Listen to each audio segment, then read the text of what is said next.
Delegasi Amerika Serikat dan Iran sudah hadir di Pakistan untuk memulai perundingan damai.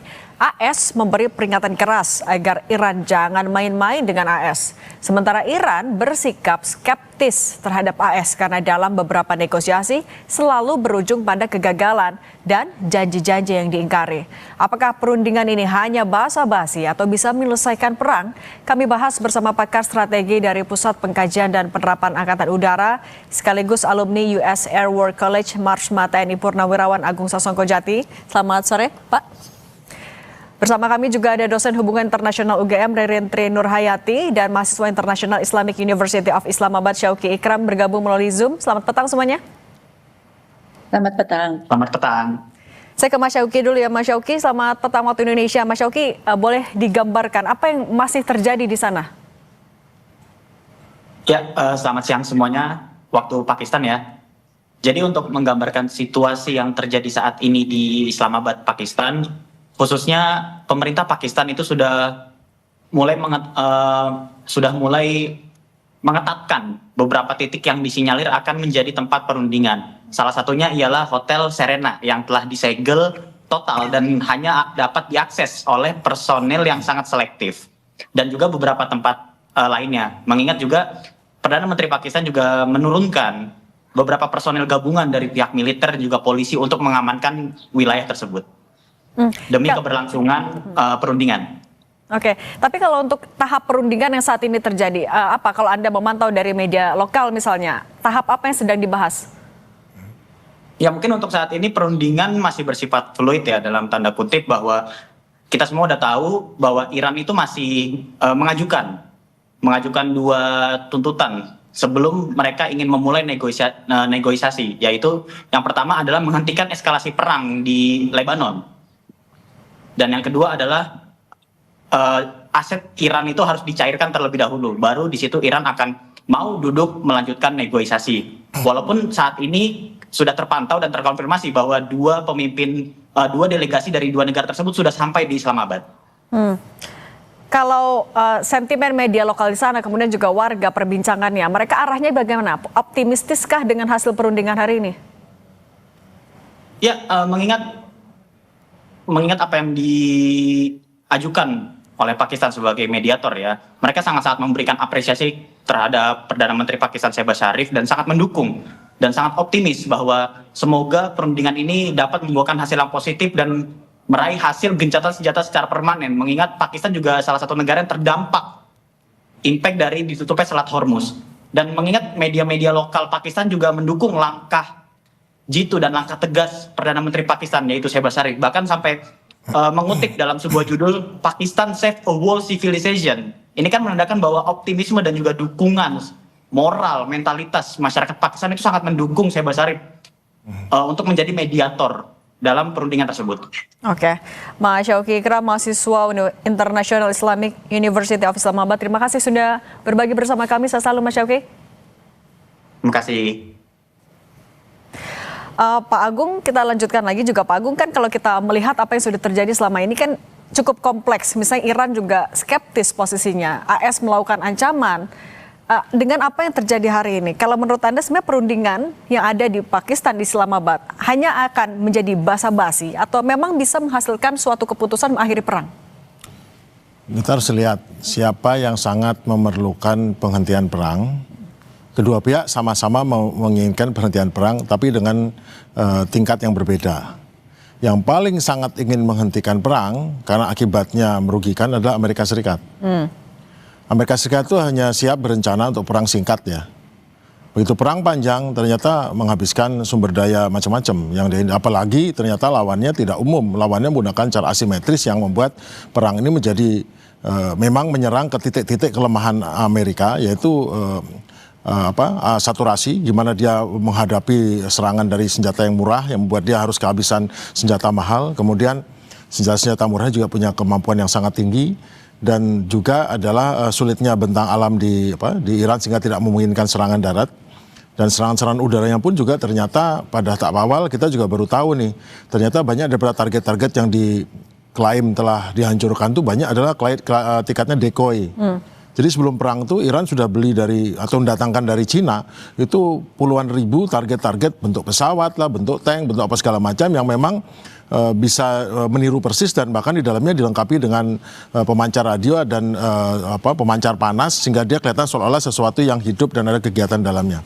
Jadi banyak klaim itu ternyata decoy karena tidak mungkin negara yang demikian pandai seperti itu dan pandai menyimanyakan rudalnya seperti itu terus membiarkan peralatannya dihancurkan dengan mudah, kan nggak mungkin. Kalau kelihatan itu mungkin berarti kan memang itu untuk dihancurkan dan itu kemungkinan decoy. Dan terbukti dengan sekarang setelah hampir 1 bulan ternyata rudal pertahanan udara S-300 dan S-400-nya masih utuh. Ternyata selama ini digunakan secara selektif dan dimasukkan dan banyak yang dihancurkan itu adalah tiruannya. Nah, kalau misalnya termasuk secara militer AS adalah pihak yang paling terdesak. Tapi apa yang menjadi motif Trump bisa begitu berani tetap melakukan ancaman sebelum negosiasi dilakukan, Pak? Karena hasilnya itu kelihatan kan Amerika jadi kelihatan karena dia terdesak hasilnya kurang maksimal untuk Malaysia untuk Amerika ya. Jadi tentu seperti biasa dia harus keluarkan statement bahwa Iran itu dipaksa ikut itu gara-gara ditakut-takutin. Dan bahwa dia kelihatan tough ya, kelihatan hebat segala macam. Sehingga kalau Iran ikut itu adalah Iran karena Iran takut oleh ancamannya. Padahal actualnya nggak seperti itu. Kita lihat di sisi yang lain Iran itu kan sampai saat terakhir tuh nggak mau dia 15 poin itu. Sampai akhirnya Perdana Menteri Zarif dari Pakistan, sudahlah kamu ajukan aja apa gitu, coba saya ajukan ke Amerika dan Iran memberikan 10 poin yang betul-betul sudah mereka dan itu betul-betul kepentingan nasional Iran dan sama sekali berbeda dengan punya Amerika. Dikirimkan tentu tidak dengan harapan diterima, tapi loh kok diterima? Kejutan, orang Iran terkejut, semua orang terkejut, tapi kalau sampai pilihan yang sama sekali tidak menguntungkan Amerika dari segi itu diterima, artinya kan yang desperate siapa? Yang butuh damai siapa? Ya Amerika. Meskipun setelah itu dibarengin dengan pernyataan yang keras, yang ancam lagi segala macam, tapi tidak mengubah kenyataan bahwa persyaratan yang digunakan sebagai tolok ukur dengan dikatakan secara lisan adalah persyaratan diajukan oleh Iran. Artinya bahwa Amerika yang butuh ini gencatan senjata dan ada sebabnya itu. Kalau misalnya memang Amerika Serikat yang paling perlu gencatan senjata ini dilakukan, kalau menurut Anda Bu Ririn, apakah artinya negosiasi ini akan berlangsung mulus atau justru berakhir dengan jalan buntu? Baik, terima kasih Mbak Cindy dan selamat sore Pak Agung dan pemirsa. Ya, terima kasih. Saya melihat bahwa perundingan yang sekarang sedang berlangsung akan segera berlangsung di Islamabad. Pertama saya apresiasi bahwa ada perkembangan positif yang kita semua tentu berharap ini akan menjadi perundingan yang membawa hasil seperti yang diharapkan agar terjadi deeskalasi dan sebagainya. Tetapi tadi seperti disampaikan oleh Pak Agung bahwa memang kemudian ada posisi yang sebenarnya tidak imbang begitu ya, di mana sebenarnya siapa yang lebih membutuhkan. Saya juga menyepakati bahwa ini sebenarnya dilihat lebih banyak Amerika Serikat yang membutuhkan, sedangkan dari sisi posisi Iran kemudian masih tetap cukup confidence dengan posisinya karena dia selama ini juga sebagai pihak yang secara hukum internasional misalnya kita sampaikan dia memang menjadi negara yang memiliki hak untuk membela diri dan itu hingga sekarang masih dia pertahankan dan ini sebagai bagian dari dia menjaga kedaulatannya sehingga ini harapannya dengan adanya mediasi dari Pakistan kita semua berharap agar ini tetap bisa berjalan meskipun kemudian kita sangat melihat bahwa ini masih di persimpangan kritis seperti ini adanya upaya perlindungan ini kita sama-sama berharap agar ini bisa berjalan dengan baik. Meskipun tadi disampaikan ada banyak isu yang cukup sulit karena posisi atau yang ditawarkan oleh Amerika Serikat dan yang ditawarkan oleh Iran cukup banyak perbedaan dan pertentangan yang keduanya masih ingin datang dengan tentu saja datang dengan posisi yang sama-sama tinggi. Kemudian nanti kita lihat bagaimana. Nah, Bu Ririn, kalau misalnya posisinya permintaan dari tuntutan dari masing-masing negara bertolak belakang, yang akan menjadi titik tengahnya nanti seperti apa? Baik, kalau untuk kemudian mencoba untuk menjadi titik tengah, kemudian harusnya misalnya bahwa kemudian terutama terkait Selat Hormuz harus sebaiknya atau seharusnya kemudian dari kedua pihak itu mau menurunkan sedikit derajatnya, misalnya kemudian bagaimana Selat Hormuz itu kemudian dari Iran memungkinkan memberikan prosedur yang clear dan jelas tentang apa syarat-syarat supaya kemudian kapal-kapal tersebut bisa melewati Selat Hormuz sehingga kemudian bisa segera memecah kebuntuan minyak dan sebagainya, akses minyak dan supply chain yang selama ini terganggu. Dan kemudian juga Amerika Serikat juga harus tetap menghargai bahwa Iran memiliki kedaulatan terhadap wilayah Selat Hormuz ini, sehingga kemudian apa yang diajukan oleh Iran kemudian perlu dihargai oleh Amerika Serikat dengan peran nanti dari mediator Pakistan bisa menengahi keduanya. Oke, idealnya saling kompromi. Tapi Pak Agung, kalau menurut Anda melihat karakter dari Amerika Serikat dan juga Iran, mungkinkah itu terjadi? Tapi jangan jawab dulu, kita akan sambung lagi usai jeda. Tetap bersama kami di Kompas Petang. Kita lanjutkan lagi dialognya tadi. Kalau Pak Agung, idealnya masing-masing negara melakukan kompromi. Tapi dengan kita melihat karakternya Amerika Serikat, kemudian Iran juga posisinya skeptis. Artinya ada posisi atau sikap ketidakpercayaan. Meskipun Amerika Serikat yang lagi putus asa, mereka yang lebih butuh. Apakah ini akan menjadi ganjalan, atau misalnya apakah Iran akan melakukan tarik ulur mengetahui kondisi dari Amerika Serikat? Iran akan berkeras pada tuntutannya. Kenapa? Saya singkat saja saya ceritakan bahwa setelah 5 minggu ternyata dengan segala macam kehancuran dialami Iran, tidak mengubah fakta bahwa Irannya tetap eksis, rejim tetap ada, rakyatnya tidak berontak, tetap bisa membalas, uranium tidak bisa direbut, kemudian masih bisa proksinya masih bekerja membantu Iran. Namun di sisi lain juga kenyataannya adalah Amerika sekarang semua pangkalannya hancur di Teluk, ya dia tidak bisa melindungi para negara-negara Teluk yang harusnya di bawah perlindungan dia. Kemudian mereka tidak bisa terbang jarak dekat lagi karena semuanya bisa terbangnya dari Israel, Jordania atau dari laut yang jauh. Kemudian jadi ketidakmampuan untuk menangkis serangan, dan semakin lama untuk menangkis serangan daripada Iran menjadi tidak mampu karena sudah habis itu rudal-rudal penangkisnya. Nah, yang terjadi itu adalah yang membuat orang melihat, ini nggak mungkin selesai dalam waktu singkat.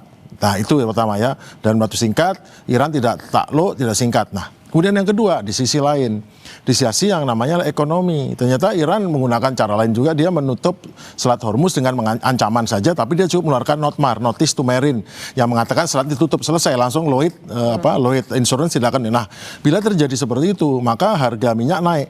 Jadi banyak orang bilang di Amerika kan minyaknya banyak, ya tapi masalahnya mau minyak banyak, minyak kagak di Amerika. Yang jelas begitu minyak dari Teluk itu berkurang, mengalir keluar, yang terjadi adalah harga minyak di Amerika naik. Harga autogas sekarang udah nambah $1.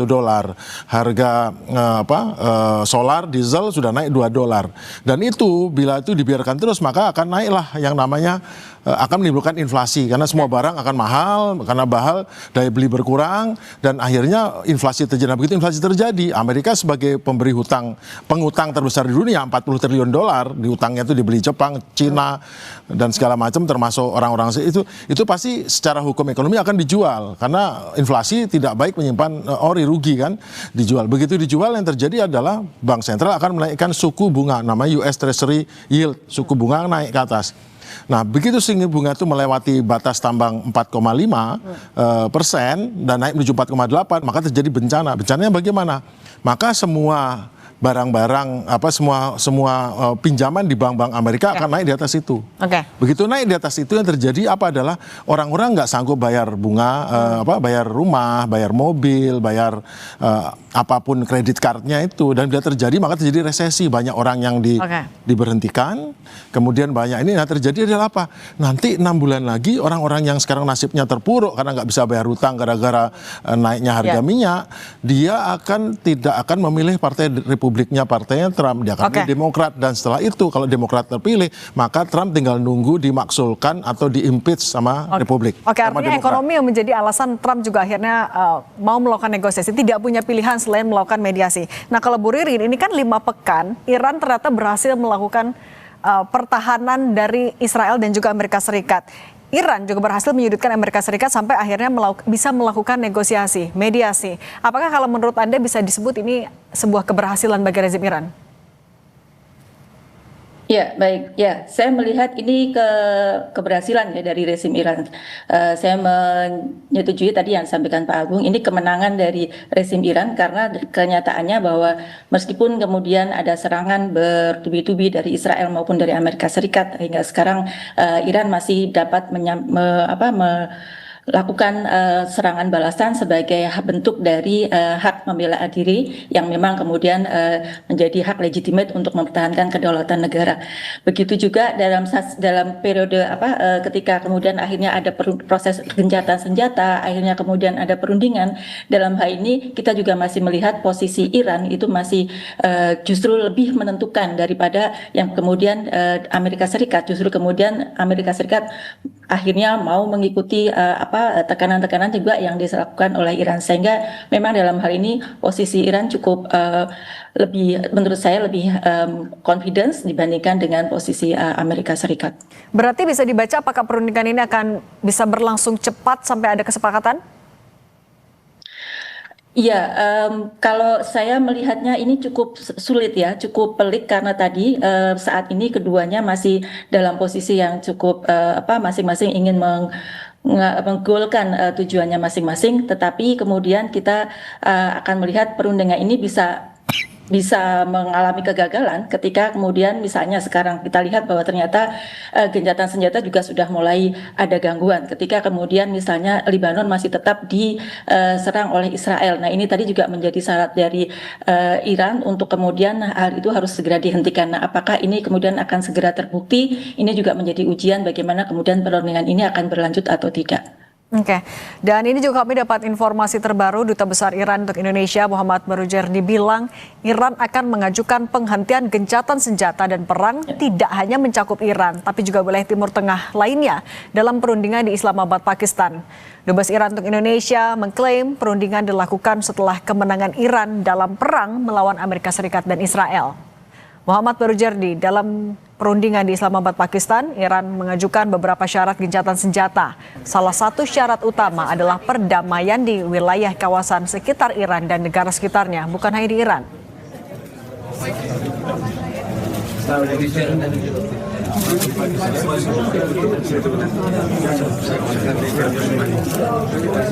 Merujuk pernyataan dari Dubes Iran tadi, Bu Ririn, kalau menurut Anda mungkin tidak Amerika Serikat akan mengiyakan permintaan bahwa gencatan senjata itu di seluruh wilayah Timur Tengah?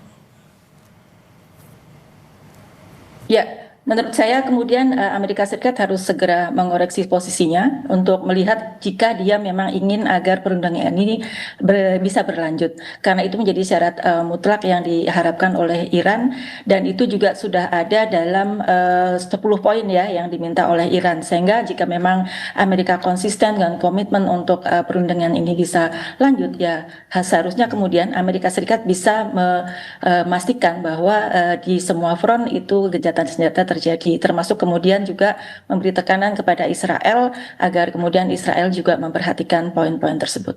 Baik, Pak Agung Sasongko-Jati dan Bu Ririn Tri Nurhayati, terima kasih sudah berbagi pandangan bersama kami di Kompas Petang. Saya selalu semuanya. Terima kasih.